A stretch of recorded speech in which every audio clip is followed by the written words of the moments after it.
In this video, what I want to talk about is stretch, and this is a particularly good video for beginner installers, but it's also really good for advanced installers. So in this video, you're going to see a wide variety of different types of film, and I'm going to stretch them all the same. Some films stretch a lot, some films not so much, and some films not at all, which is interesting. So it's good to know, especially for you beginners, is what types of films can stretch and how far and all that kind of stuff. What I'm also going to show is I'm going to self-heal them. So I'm going to trigger the memory and stuff like that and make them go back to the original shape and tension.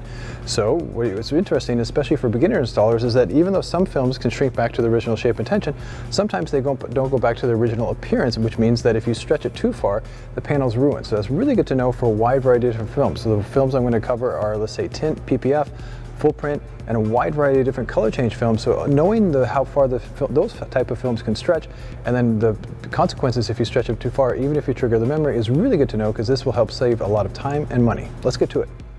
We'll begin with full print film. This is a cast full print film. It is laminated.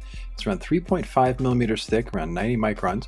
I'm going to heat it. It took around about 10-15 seconds to get the right temperature. I'm going to push down nice and firm. Lots of flex in this one. I'm going to hold it just for a second just to see how it holds its shape once it's stretched.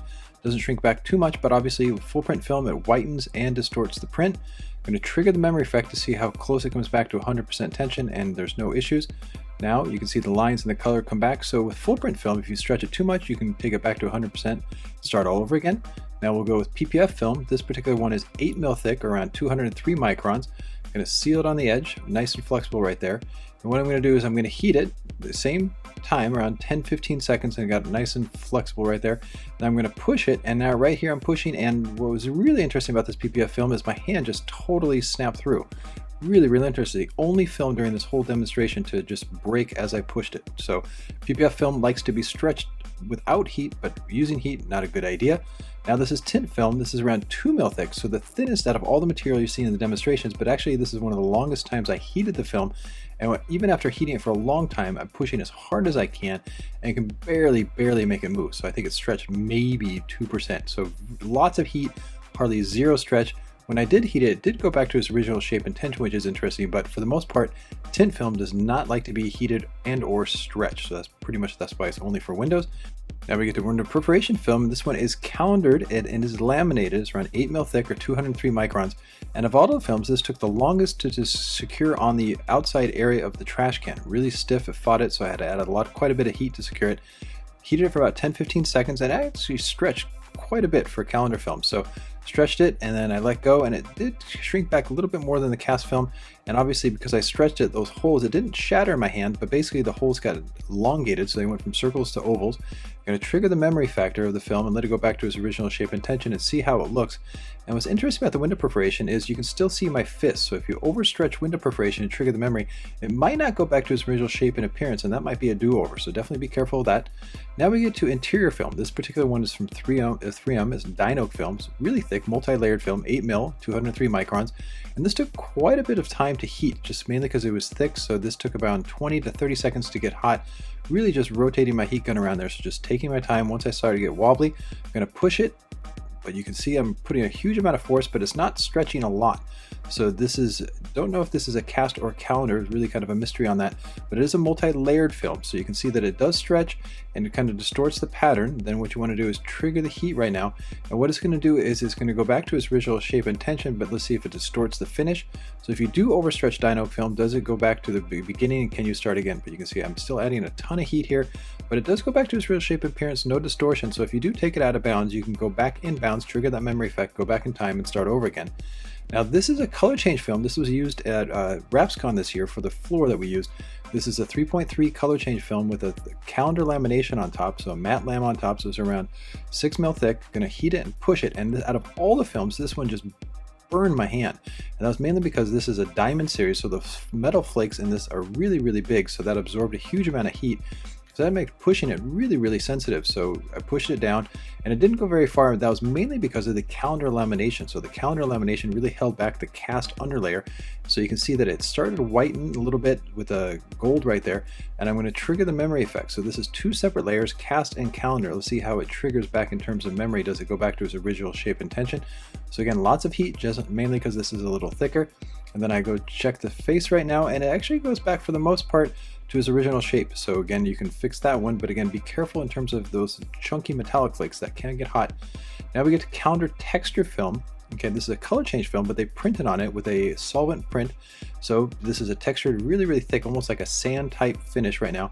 So I'm going to heat it and stretch it. Calendar film actually stretched quite a bit.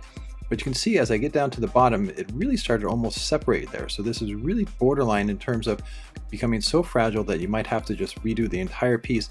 But let's see how, even though it started to separate there, let's see how it comes back. Does it self-heal completely where I could start again? So this is the problem with textured films. Maybe it doesn't come back, and you can see right there it glossed and those little tears didn't self-heal. So this is definitely a redo. So you have to be careful with textured films like that, especially when they're calendared. Now we get to a cast textured film, and now generally cast films are around 4 mil. This one's a little thicker, mainly because of the pattern on it. This looks like leather. So I'm going to heat it up around, I would say 15 seconds, and this takes a little longer because it's thicker. I'm going to press it, and it's pretty flexible. I would say in between, let's say, a cast and calendar film. So because that thickness kind of holds the stretch back, it definitely bounces back once I let go. But it doesn't distort the I mean, obviously it distorts the pattern, but there's no breakage because it's nice and thick and flexible, and it does go back to its original shape and tension. So that's definitely the benefits of using cast over calendar for textured films. Now we get to a cast color shift, and this is a multi-layered film around 4.25 mil thick. So not super thick, but the multi-layer thing is going to be interesting in terms of how it bounces back. So I heated it around 15 seconds. Had really good stretch in it because it's cast, maybe not so much as the full print film that was slightly thinner, so that always does play a part. But you can see it goes nice and deep. It does shift the colors a little bit, so let's see how those colors come back to that kind of light purple finish. So I trigger the memory effect, the material bounces back to its original shape and tension, which is cool. But here you can see those fingerprints. So it did, because it's a multi-layered film, it did separate the layers, so when it shrank back to its original shape and tension, it didn't go back to its original appearance, which means it's a redo. So definitely keep that in mind for multi-layered films, even if it's cast. Something very interesting to think about. Now we get to carbon films. Now this is a cast carbon, really thin for carbon, around 3.5 mil, around 89 microns.